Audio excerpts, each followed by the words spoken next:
Good evening, everybody. It's so nice to see you here. I can just tell you in advance, not that you need to be told this, but you're in for a real treat tonight with these wonderful octets that we're going to get to hear with two of the great quartets in the world right now playing them. And so this talk is going to be just a bit of information about the pieces on the program, as one might expect for a pre-concert talk. My name is David Plylar, and I'm in the music division, and I'm one of the concert producers. And every once in a while, I get to give these talks before concerts, and it's always been a great pleasure to do so because it gives me a chance to kind of spend a bit more time with the music and with, especially with manuscript materials that we have. And that is a kind of the big point that we're going to make tonight, which is that we have the holograph manuscript of Mendelssohn's Octet that was composed when he was 16 years old, and from 1825. And so we'll have that on the display, and we'll actually have somebody here. My colleague Ray White will be turning pages for you, so you can take a closer look at more than just a couple of pages in the front. So it's going to be an extra treat for you as well. The title is Teen Angst. It was only so that I could fit an 8 in there somewhere. I don't know that there was so much angst involved with either of these composers in the way that we might think of it now. But there is, the only point I'm going to make about their age when they happen to write these pieces is that, in my opinion, there are very few composers who writing in their teens who write music that I really want to listen to, which is to say that there's plenty of amazing talents out there who do work when they're very young.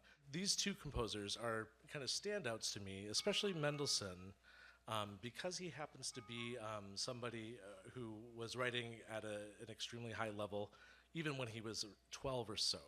He had a number of, some people say 13 string symphonies, one of them's kind of a torso movement, but there's a number of string symphonies that he wrote that are quite something when he was about 12 to 14. And then he wrote his first symphony when he was 15 for a full symphony, which we will talk about a little bit today. And then the octet kind of jumped out when he was 16. And of course, the following year, he did the overture to the Midsummer Night's Dream, and that was when he was 17. So he had a kind of a good run, and then he was actually able to keep it going for the rest of his career. So we will talk a little bit more about George Enescu halfway through the talk, but he's another kind of fascinating figure who was a violinist and also a pianist, actually, and he was composing from a very young age, and this particular piece he started when he was 18, finished when he was 19 in 1900. At the same time, just a year after, Schoenberg wrote Verklärte Nacht. Just to give some perspective on what was happening, Schoenberg's work was not performed until 1902, so Enescu had no way of knowing it. But there's some parallels in terms of affect, but I mean, that's about it between those two pieces, but there's kind of this amazing confluence of string music that's happening at this time. On to the music. Oh, yeah, so there's an alternative title that I was trying to think for this one.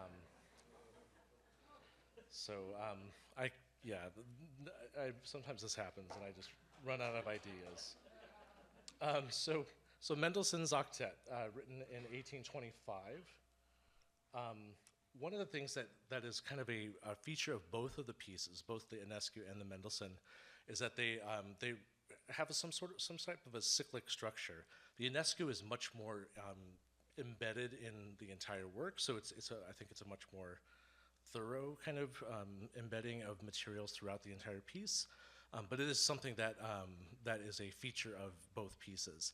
And what I mean by that is that there's always this, whenever you're writing a sonata form movement or something like that, there's always a return of a theme in different ways throughout the course of the movement, return of several themes, and that's something that is just a feature and allows you to kind of have a sense of fulfillment when when the music that you recognize comes back. Cyclic kinds of structures were when composers started to have kind of interruptions or interventions of sorts of other material that is easily recognizable as such within the context of other movements. So you'll have, for instance, with Mendelssohn, you'll hear very clearly the scherzo coming back into the finale of the octet. But there's also elements of the first movement and the second movement that kind of interpenetrate the finale in particular. And with Enescu, it's even more pronounced the way that this works. And we'll talk a bit more about that in just a little bit. So I'm not going to get too technical, but I am going to show a lot of examples. And so one of the things I want you to just think about is just that Mendelssohn was an extremely adept string writer, and his, oops, yeah, there we go.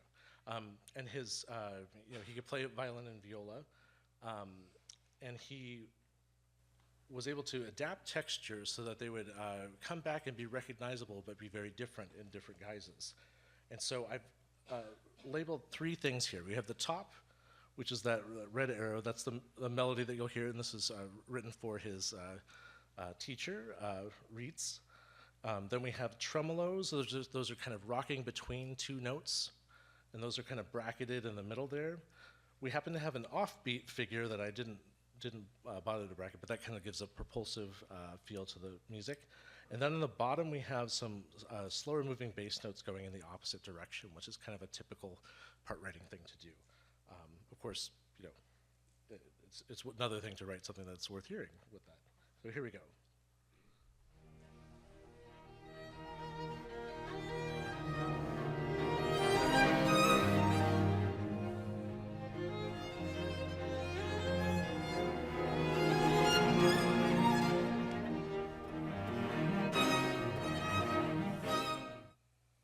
Okay, so then later in this movement, at the end of the exposition, which is kind of the first part of a sonata form, we don't have to get into that except to say that it's where kind of you start moving on to something new. The roles of the parts we just heard are inverted, so that you have at the top you have the slower moving kind of bass notes that are going up. They're not bass in this case; they're treble. Then you have a modified tremolo in the middle. So instead of alternating between two notes, they're doing the typical string tremolo, which is going rapidly on one string or two in the cases of double stops. And then in the bottom, you have those kind of larger arpeggiated leaps that are more like the melody that you heard at the very beginning. So this is what that sounds like.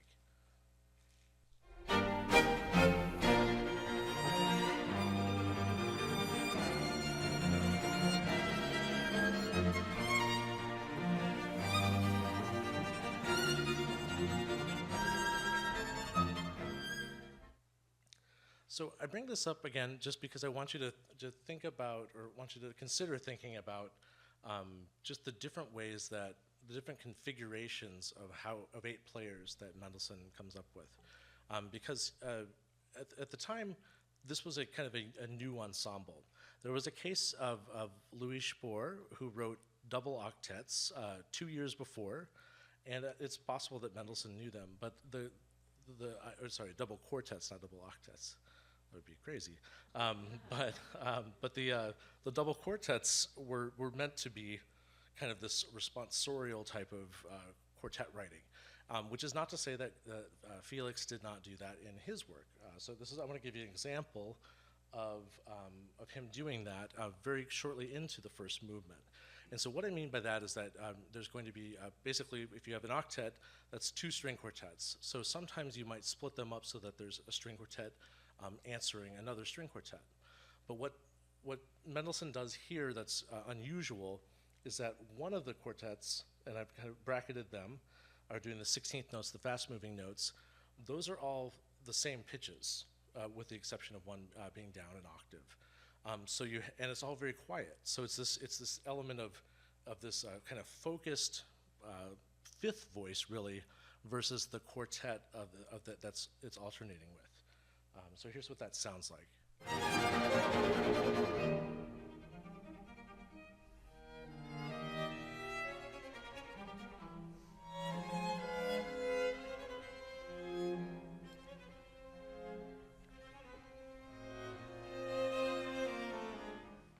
So all these configurations of different numbers of strings, whether they're playing at the unison and whether they're playing at octaves, they all have very different sonic effects on the way that we hear what's happening. And so it's not just a question of volume.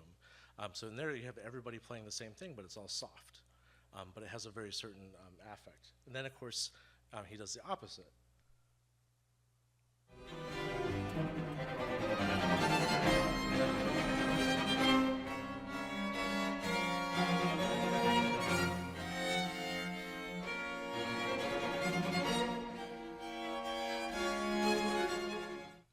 So in that case, you still have that dedicated single pitch focus with the one quartet against a much louder, what's happening, which is a little bit less chorale-like, but still somewhat chorale-like in the other quartet.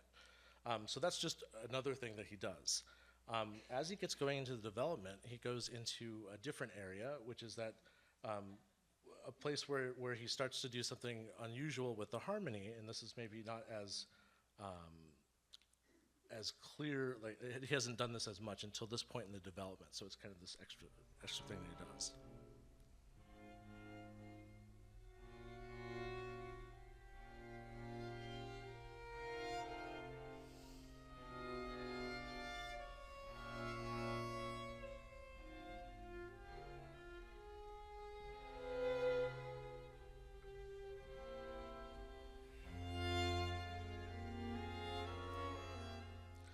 So it's worth, if you ever have a chance to listen to some of the string symphonies, it's worth going back and taking a peek at these, especially I think of like the number 8, D major, which has, in its slow movement, it has this same sort of thing happening where there's this sort of arcane noodling, that, to use a technical term, that Mendelssohn does. But this is what he was in his mind since he was 12, that he has these little moments where he has dissonances that come in and resolve in very specific ways that are musically meaningful to him.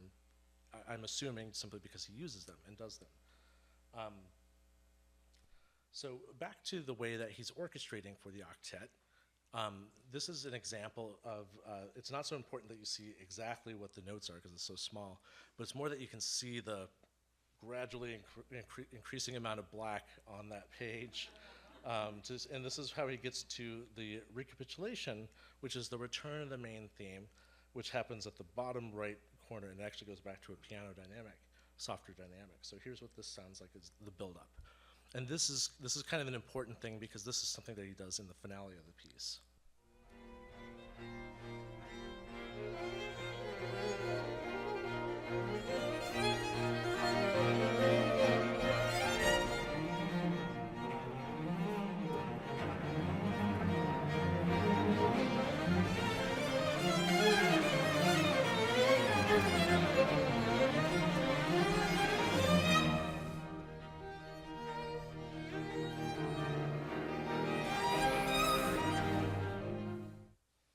So you can hear how the choices that he makes in order to really bring out the big sound, it has a big effect on how we feel about the music that's happening, and that seems like an obvious thing, but these are very careful decisions that he's making, and he's making them, when he's 16. In which, you can check out the program notes for a little bit more on what else he was doing at the time when he was 16 and doing this in terms of his translation work of Latin. Moving on to the second movement, I'm assuming, does everybody here know this work? One thing I'll mention about the manuscript that we have is that the version that we have is from 1825, as I've mentioned. But it is written in double values in the first movement, so that you have what is an 8th note on here is a quarter note in that manuscript. So it's upwards of 700 measures or so in that first movement alone. And at some point, he decided that that was not what he wanted to do. And this happens more often than you think with composers just deciding to have a different sort of metric feel with the work that they do. But one kind of a quick aside on this is that Mendelssohn ended up doing a number of different versions of this work, and it wasn't even, the parts were published in, I think, 1833, and then the score itself wasn't published until the mid-1840s. So early performances relied entirely on parts, and nobody had a score to look at, which would have been, a tricky thing. And I'll get a little bit more into the development of what he did with those alternate versions in just a moment. So looking at the second movement, one of the things I want to point out, it's a beautiful work. I don't really need to say that, but there's these elements that he brings out, and one of them is a triplet kind of figure, and it's a repeated figure. And what I think is kind of amazing about it is that it just kind of insinuates itself into the fabric of the music, and then it's there and it becomes the most important thing, and even more important, I think, than the melody. That's kind of a silly thing to say, but it's at least as important as the melody that you then hear above it. It becomes this thing that you remember. And that's, again, it becomes one of those things that if you're thinking cyclically, you want to create these sorts of textures or patterns, rhythmic patterns, or other things that might spark the memory. So here's just an example of that passage going into, this is a little bit into the second movement.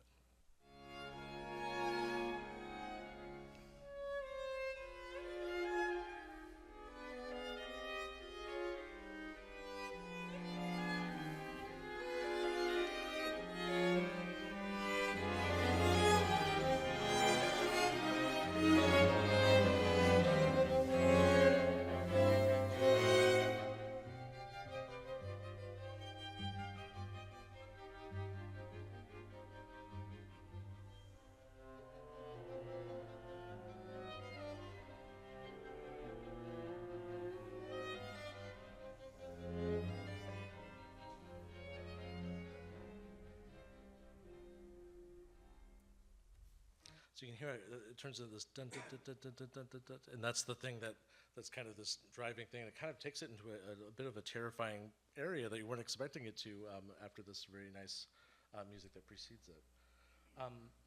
Then he does another thing that Mendelssohn does another thing that he enjoyed doing with strings, which is having basically situations that allow for nice suspensions. So the arrows that you see there are pointing to the way that the places where the notes are stacking up in a scale, and then there's these cascading scales underneath it in the 16th note. So just the things that are sloping downward, and then when you get to the bottom of that page, they start to slope upward too, while there's still continuing these suspensions.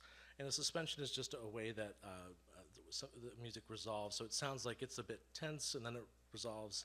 Then there's some more tension, and it resolves. But it usually tends to be something that is quite beautiful in a classical context. So here's this example.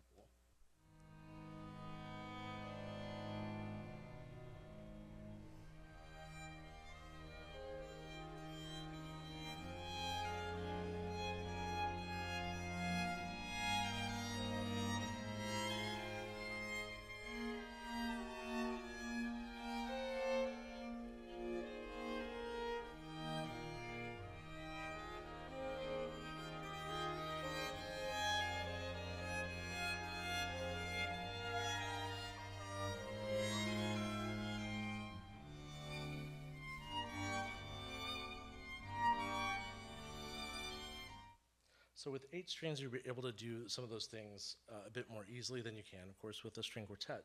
So Mendelssohn takes advantage of that and really creates these beautiful structures. We're going to move on to just because of time, we're going to move on to the scherzo. So this is what it sounds like at the beginning, just to get kind of our bearings here.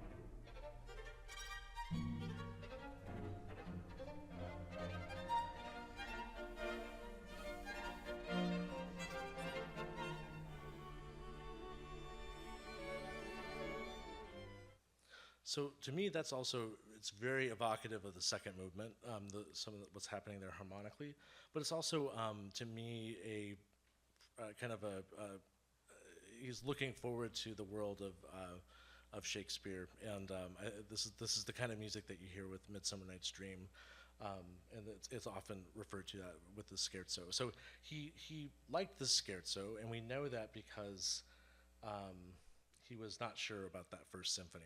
It was written when he was really young. He was 15. His year had passed, and of course that's like a lifetime for Mendelssohn. So at that point, he had this minuet that was in there, and this is what it sounded like.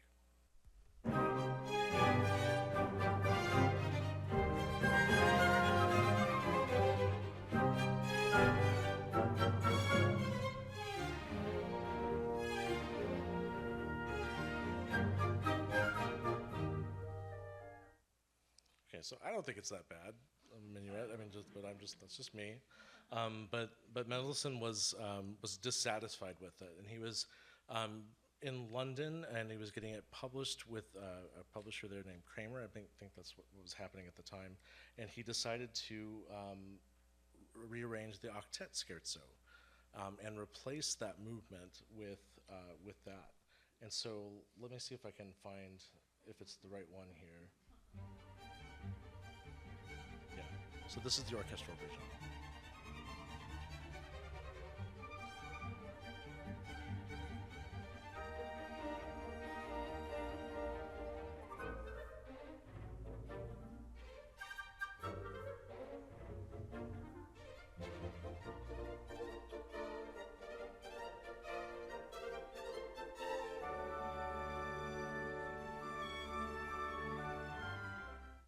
I think it's wonderful orchestration, and I think it's a great movement. And he also happened to make a version for piano four hands a little bit later. Let's see if it plays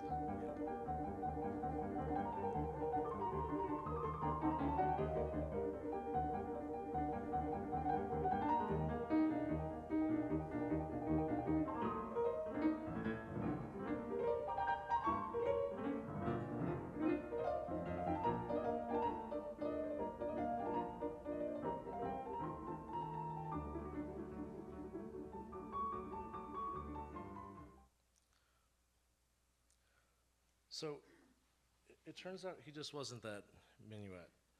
And so he, not only did he make that orchestral version, but he made a version for violin, cello, and piano four hands that was published by Kramer. And this version we have in manuscript at the Library of Congress as well. I think it's going to be on display so you can see it. So in this version of the First Symphony, you have, and this is, I think this dates from 1829. In that version of the symphony, you have this scherzo inserted again.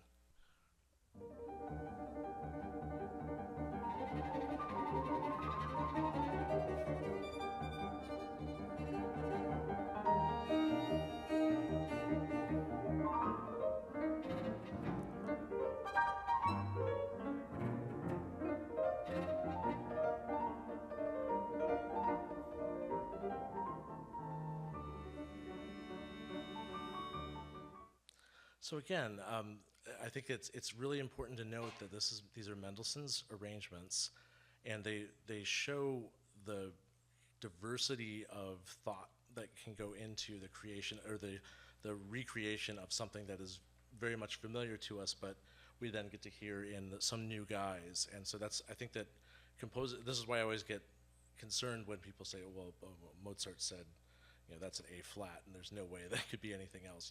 I think that these composers would, maybe beg to differ if they had a chance to. They have a way to imagine music in different ways, and so it's fun to be able to see and track them doing that. So in this case, even though he did all of this, Mendelssohn did all of this, in the end he decided to keep the minuet that he originally had. So the version of the symphony that you usually hear is the one that has that minuet reinstated. So and I think that that's great, because then we have all these different versions there, and we still get it in the octet, so it's not like we lose out. And so So there's this at the beginning of the finale. We finally get that what we've been waiting for. It was hinted at in the scherzo of this stacking of. Sorry.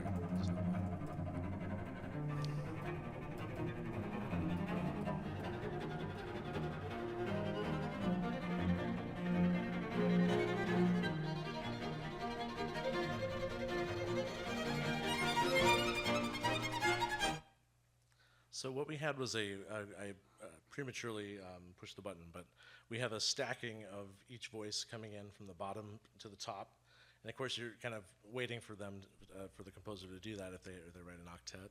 Again, it's obligatory. But what's interesting about this one is that I always find it fascinating to hear this because I'm thinking, what are they playing? What are the notes? I can't hear exactly what's going on there. So like the cellist could be doing, I don't know, anything. And it's interesting to hear in comparison to listen to the piano duet version, just to hear you can hear what the actual notes are.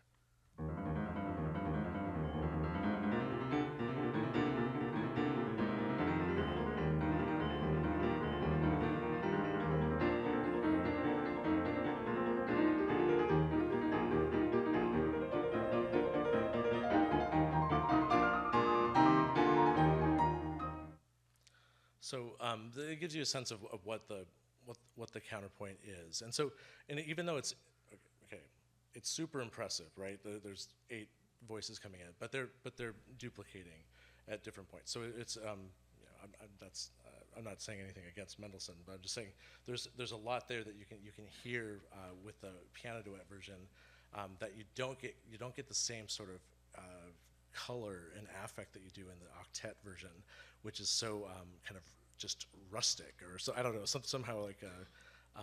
But that's part of the charm of it, and then we start to hear that kind of mess of notes, that fast-moving stuff.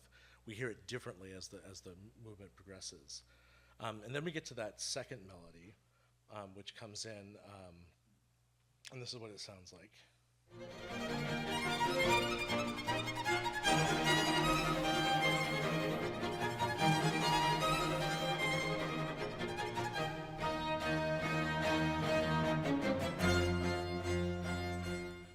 So does that sound familiar at all, that melody at the top?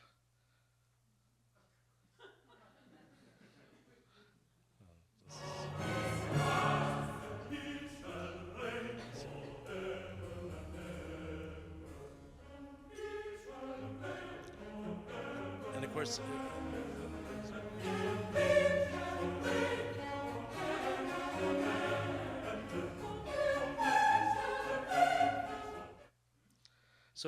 so to me it's clearly a Handel quote from the Messiah, the Hallelujah chorus, but the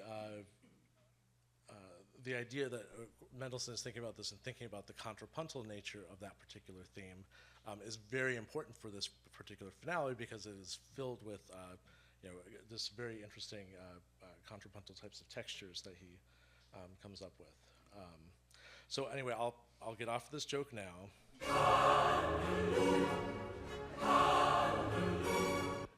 And we're going to return to the scherzo. Let's see. Sorry. This is it looks like I left off the example. But you've heard the scherzo several times already. So the scherzo comes back very clearly in that finale. So you will hear that coming back more than you'll hear elements from the first and second movement, although those are also there, unless you really know the piece, and you might hear those as well. There are ways that composers will hint at themes, or at least people like to think that they're hinting at themes. They may or may not have actually been hinting at them, but people like to suppose they are. So this is an example of certain types of kind of tags at kind of important metric points. We start to hear if we go back to the original, at the beginning of the opening of the entire piece, if we listen to that melody, we'll start to hear something that sounds kind of like it, but is never actually quoting it in the finale. But it's on top of that scurrying material that we were hearing in the cellos to start off with. So this is what that sounds like when it kind of comes together.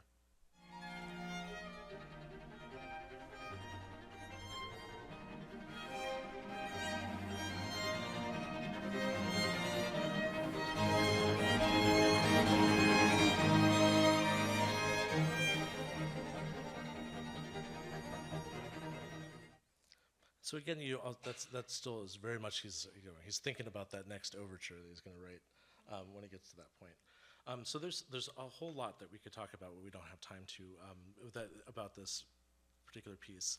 And we're going to move on to the one that might be a little bit less familiar to you. Does anybody know the Enescu octet? Not okay. So it's not really a known quantity.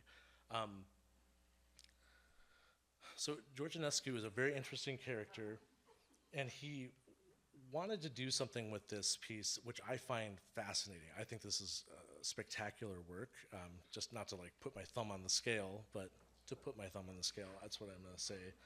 And one of the things about it is that he himself said that he was thinking of this as a single large kind of movement where each of 4 separate movements, actually kind of each one of them is a part of a larger sonata form or something like that. So it's like this meta structure of a sonata in the place of like a symphonic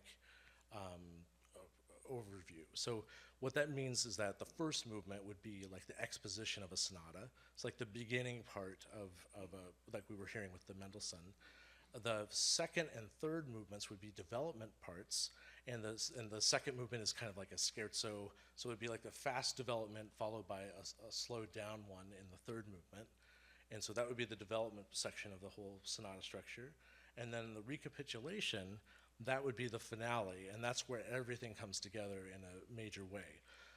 I think he accomplishes this in an extremely interesting manner because as one of, of course I'm forgetting his name at the moment, there's a Romanian composer who did some analyses of Enescu's work, who basically boiled it down to, even though there's all these interrelated melodies, there's still about 12 that are distinct and don't really kind of, you can't really boil them down anymore to make them marry into each other.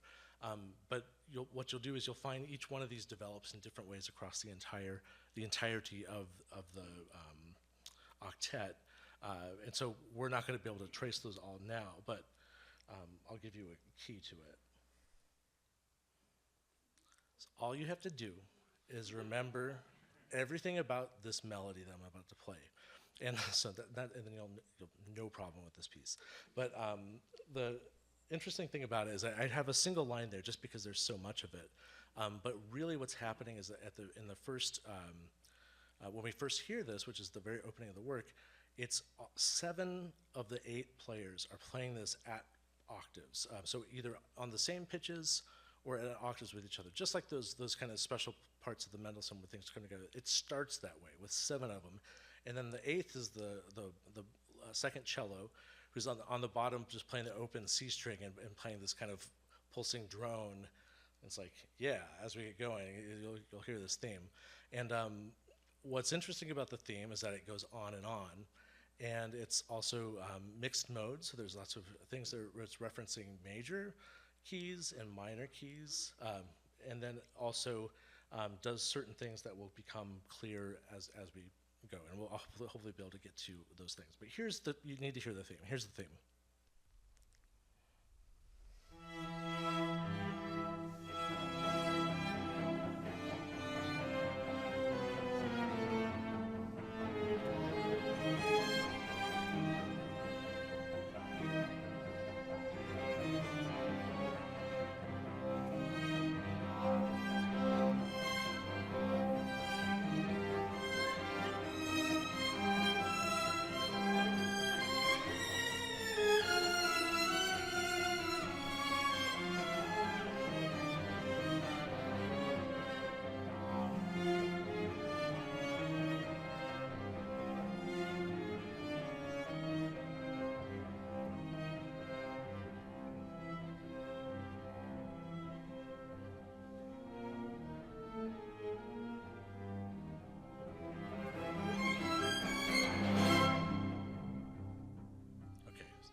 Got it?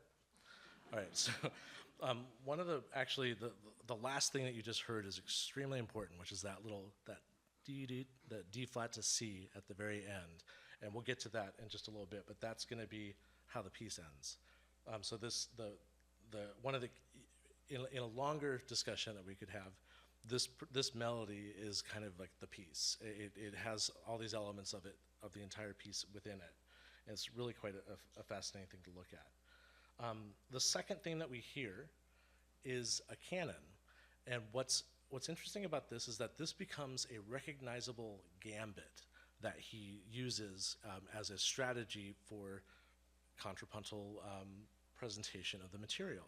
So you will often hear this theme, but also some other ones in a canon that extends for a very long time, more than you would think it would happen. So what I mean by canon is that you have a repeated version of the same exact music. In this case, happening an octave below. So you'll hear the same melody an octave below, starting a little bit later than the original one. So here's how that sounds. This very brief section of this sounds like.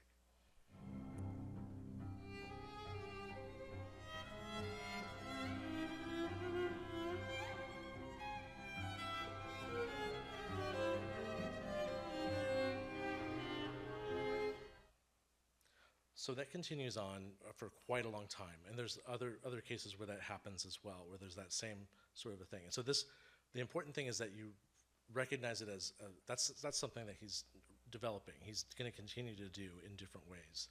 So just be aware that that's one of his things that he's doing, which is kind of an unusual thing to incorporate into kind of like a secondary theme idea. It's like part and parcel to the idea.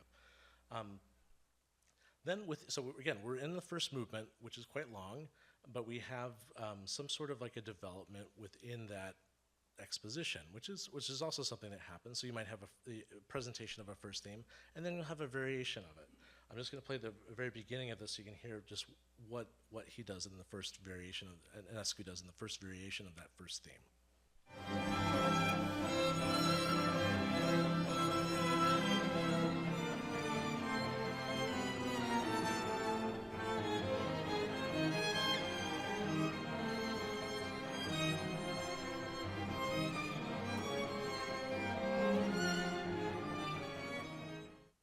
So you still have the theme going on, but you also have that drone stuff happening, but you also have some noodling, I would even say canoodling, going on with the kind of chromatic stuff in the middle there. So there's some counterpoint happening now, and there's also some harmonic content that's not just the implied harmonic content that is inherent to any type of tonal presentation of a melody.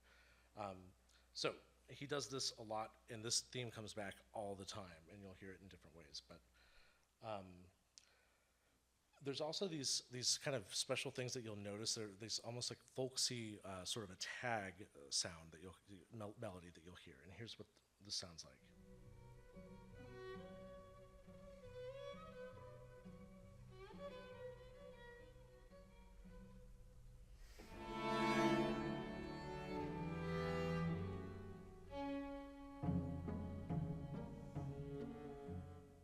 So keep an ear out for those little folk tags, and they happen usually at structural points where something is about to change. So, be ready if that starts to happen. Then there's also these very interesting uses of melodic ninths that it sounds like we're going to get into like Götterdämmerung or something. And one thing I should say is that this is.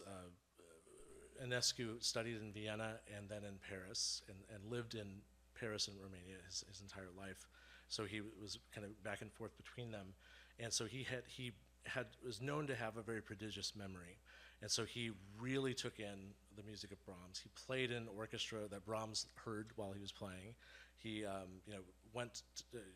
he studied Wagner and went to hear his operas, and then in Paris, of course, he took in all the French literature that was happening there with his teacher Fauré and others.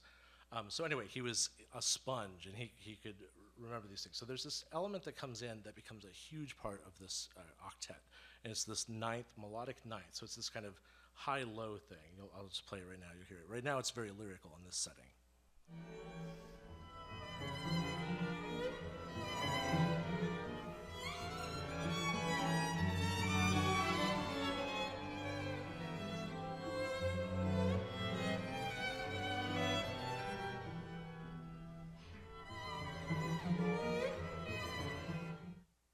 So you hear that that kind of a sighing kind of motif, and then there's also that chromatic stuff going on underneath it.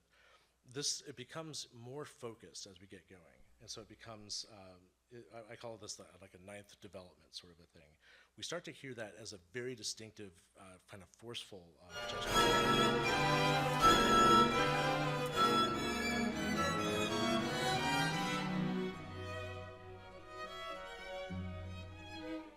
So often it'll be like you'll be in this very lyrical kind of music, and then suddenly that stuff comes in, and it's sort of it's moved away from the lyricism that it once possessed, and becomes this sort of interruptive force.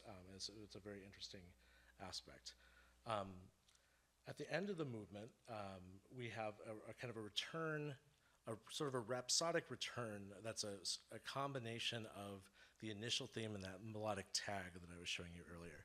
Here's what that sounds like, and this is just before we move on straight into the second movement.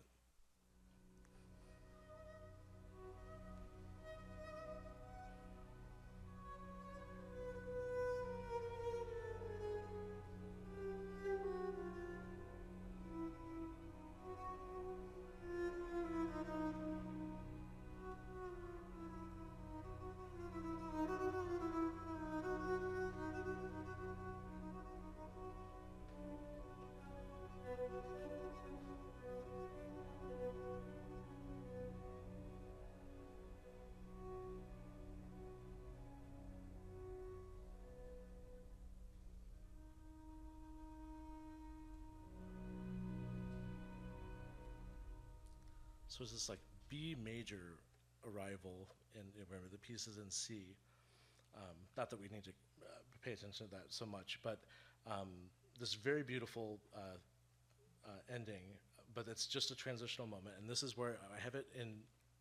I'm not trying to be snarky with the quotation, but the idea is that we're looking at that second movement as part of a development. So this is what it sounds like when we write on from what we just heard.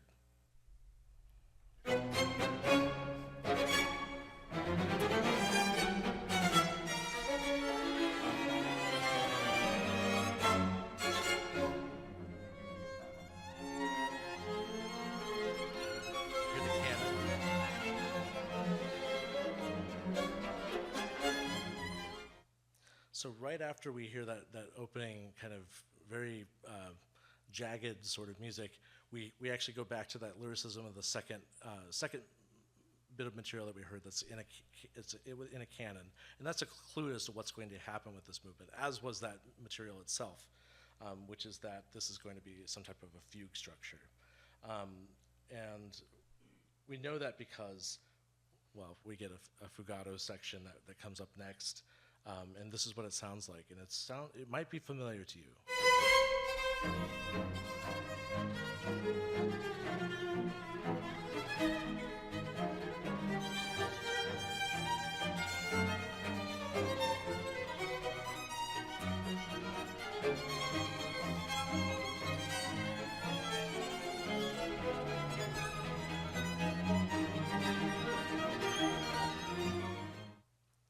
So what he's accomplishing here contrapuntally is quite fascinating in and of itself.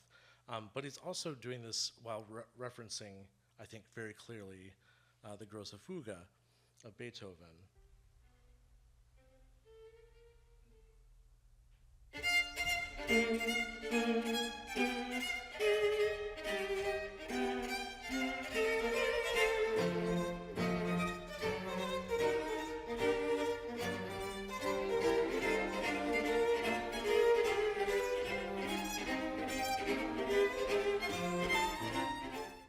Of course, that starts off very complicated in itself, but the particular subject that I wanted you to listen to is the dotted rhythm one, which is just like, or is very similar to the one that Enescu uses. Then if we go back and we look back at the beginning of that movement, there's also a relationship between the opening of the Beethoven fugue as well.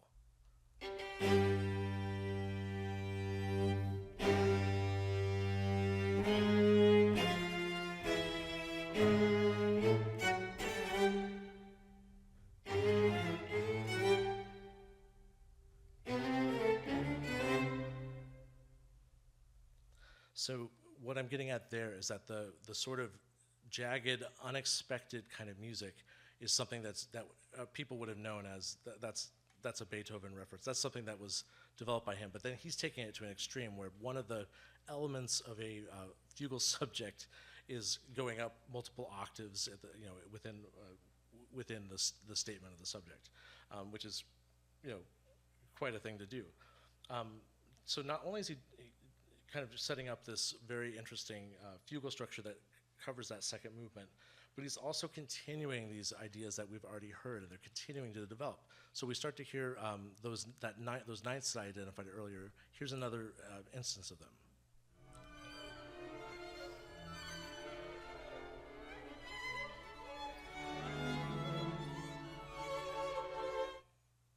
So it becomes ravishingly beautiful in the way that he sets it. Let's see, what is this one? Then we go to, so then we have that introduction turns it into a fugue subject. Here's how that sounds.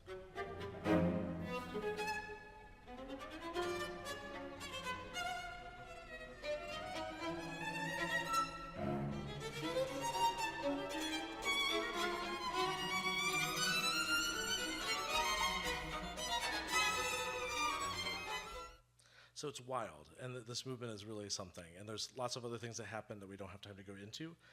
So we'll switch over to the third movement, which is a continuation of this development, but now it's a very different affect. To me, this is bringing up the slower. I think it's the second movement of Brahms 4. This is what this sounds like to me.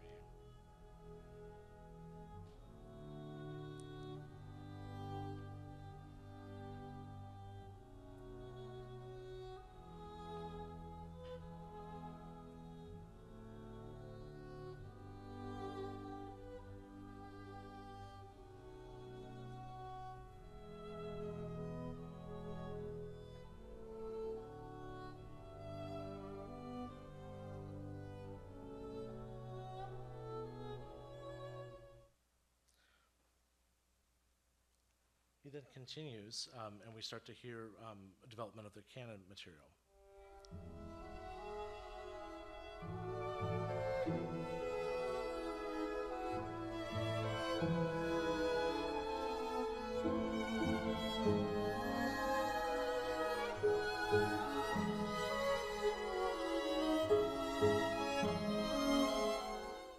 So remember when I said earlier that the canon itself was like it was almost like a character.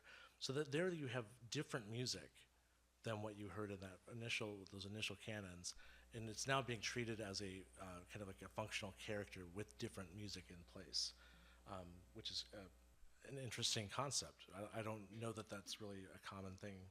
I can't think of another great example of that. Then, as we go to the finale, you can kind of hear what's happening to that initial theme. It starts to become much more dramatic.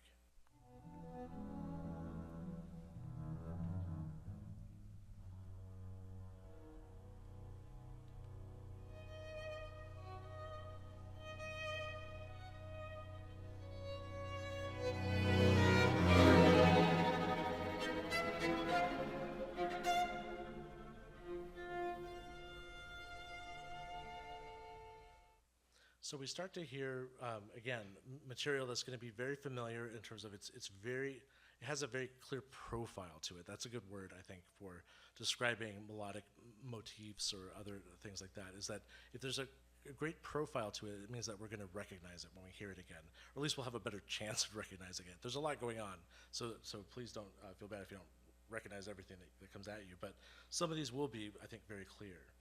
And what's interesting is that this is all building towards a waltz,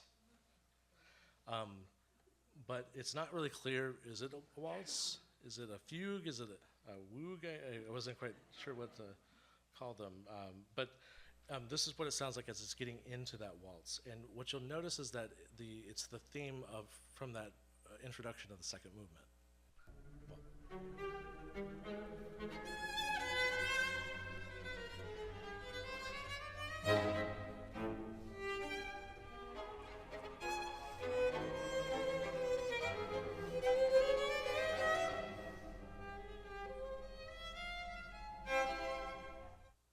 So the idea is that you're taking metric convention and you're superimposing that on material so that it has this new life to it. It's similar in a sense to the traditional romantic idea of thematic transformation, where you have a theme that turns into something else later. But this is something that's quite skillfully done. If you really trace it through that final movement, it's really something to see. And we're just going to go to the very end of the piece now. And there's an element of this that I think is interesting and historically has lots of different precedents, and I'm just going to show you a couple of those. And this is how it ends. So when we first looked at the beginning of that melody, it ended with this D flat to C. And so there are lots of cases where this is happening. And so in the Brahms piano quintet, which the library has in manuscript as well, this is the end of the scherzo. This is what it sounds like.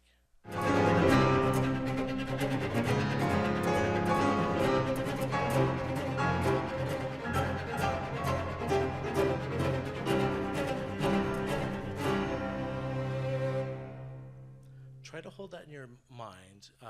That's kind of a very forceful use of that D flat to C over and over again, as it's coming down to it's actually end in C major. So that's something that's happening there. Then if we go back to the Mendelssohn, in the beginning of this exercise I'm going to do, you're going to hear those D flats in the bass, and then you're going to hear the same thing happening with the A flat to G motion. So this is basically a technique for ending something. So here's how Mendelssohn does it.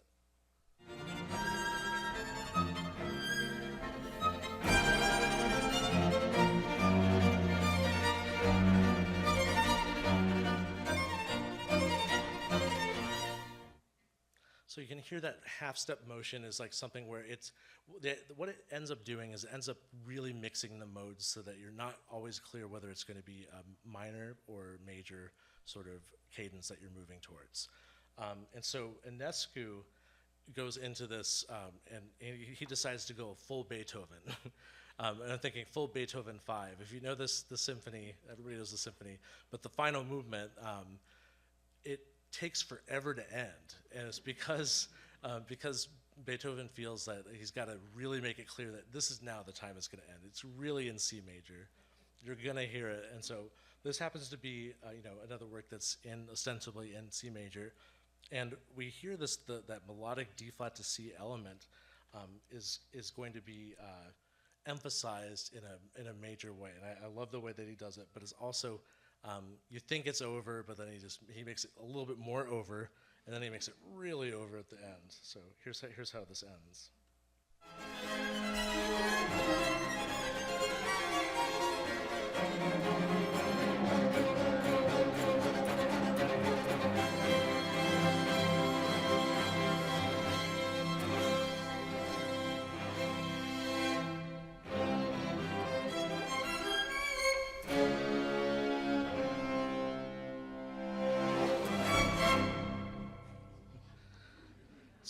So what's amazing about it is that he does the D flat to C, and he does it just like the Brahms, but then it's like he lets it sit on C major. So you have these wonderful multi-stop chords happening in the strings above it. So it's all C major, but it's pulsing still. It's like still not quite done. He's not quite done, and then he does that final unison again, just like the beginning was unison, that ascending arpeggio in C major, except it keeps going to that D flat. They can't get away from the thing, and then it tags it at the end, just like he has these other melodic tags. So it's really a fascinating work. There's certain things about it that I think are worth thinking about. Schoenberg's first string quartet, in relation to it, that we heard from Quatuor Diotima a few weeks ago, where the idea of having a single large movement that's broken, or large piece that's broken into movements that follow one upon another, attacca.